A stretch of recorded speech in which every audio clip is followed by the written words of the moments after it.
proud of this group, the way they just continue to fight, the way they just continue to figure things out. Obviously, we're in a pretty good rhythm now defensively, or right now defensively, and just like we said after the San Jose game, the guys are clearly understanding that that's where we've got to continue to get better, or continue to improve and continue to work on it, continue to just kind of make our pillar of each game, because, just like, the curveballs that have been thrown make the offensive side a little more difficult, but the one thing we can control is how we're guarding people, and in the last handful of games, guys have been really good at that. Second year in a row with a career high for Jaden. I mean, what can you say about the way that he has stepped up on the ball, sort of controlling the offense? Yeah, I mean, between him and Jay Hill, kind of forming a really good kind of dual point guard, both kind of handling it, running the offense. But I think it's also getting him more touches, more kind of in a little bit of a rhythm earlier. And Jaden's done an unbelievable job the last two games, being aggressive, not being affected confidence-wise when a shot doesn't go his way or a play doesn't go his way. And he's had two great offensive nights that we've needed to get wins. So we got to do what we can to keep his confidence going and continue it on into next week. When you look at that rebounding advantage that you guys had tonight, what does that tell you? Just that the guys really were locked in and focused on how important it was from the scouting report perspective.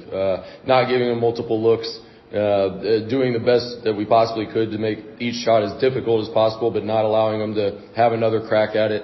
It really was the difference in the game. And the guards did such a good job rebounding in the first half. I thought they did it. That it kind of set a tone that we were all five going to compete for every single defensive rebound we could get. And when you send that message early, it kind of sets a tone and can change the way things go. And it got us going offensively as well. So like I said, just couldn't be more proud of them for competing the way they did and just having such great defensive possessions for 40 minutes.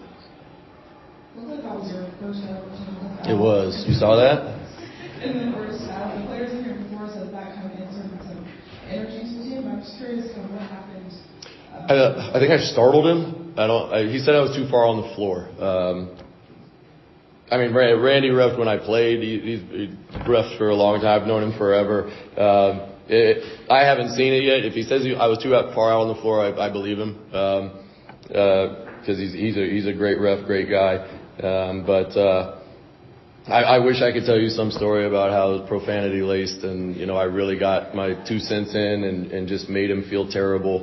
But I guess I was too far out there. But hey, if that's what it takes to get the guys going and get a win, I'll take that trade. As long as we don't have some sort of fine system I don't know about, I'll take that trade every single time.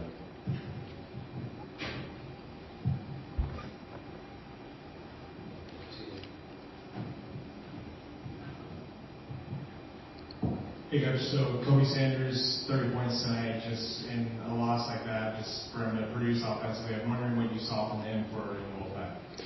Well, he's just so efficient. I mean, I think, it felt like we were, you can't take everything away in basketball. As we've kind of talked about from other games with great players and teams that run great stuff, there's always got to be something that you've got to live with. And, more times than not, it's going to be, tough contested mid-range shots or long twos. And I feel like, just kind of thinking back mentally through the game, that I feel like we did a good job kind of forcing him into that area. But I would bet he's probably the most efficient player in the country in the mid-range. And he shoots it with such confidence, and with his height, he can raise up over defenders.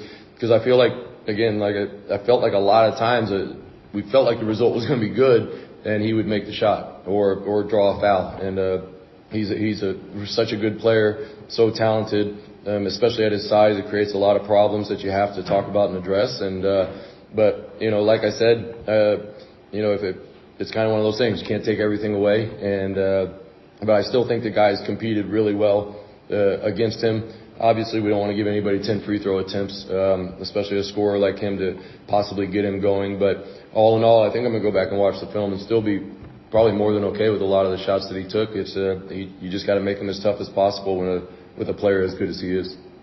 Hey Coach, it seemed like Denver took a pretty hard fall from that attempted dunk. Is there any update on him? No, I haven't. No. it's 2 wins in a row now.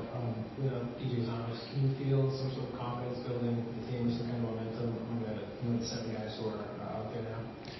Well, yeah, I think the group's just kind of getting smaller and smaller, just in terms of availability and guys going. Yeah, Bedford took a hard spill, tried to go. So we'll have to see how he's feeling. But again, I think this group mentally is ready to prepare. It's with whatever the result of or diagnosis or result of Bedford's fall will be, because they were ready when they found out that DJ wasn't going. They were ready when other guys had found out early in the season that they weren't going to be able to go. So they've been ready to prepare. It hasn't been perfect every time, or every game hasn't been perfect, but it hasn't changed their approach. It's a group that I think, and again, defensively, is feeling really good right now. So we've got to keep that momentum going, because again, if Bedford is out for next game or whatever it may be, then we're going to still have to figure out some things offensively, because it's much harder to make that work and get reps at that than it is the defensive side when somebody gets injured. All right, thanks, y'all.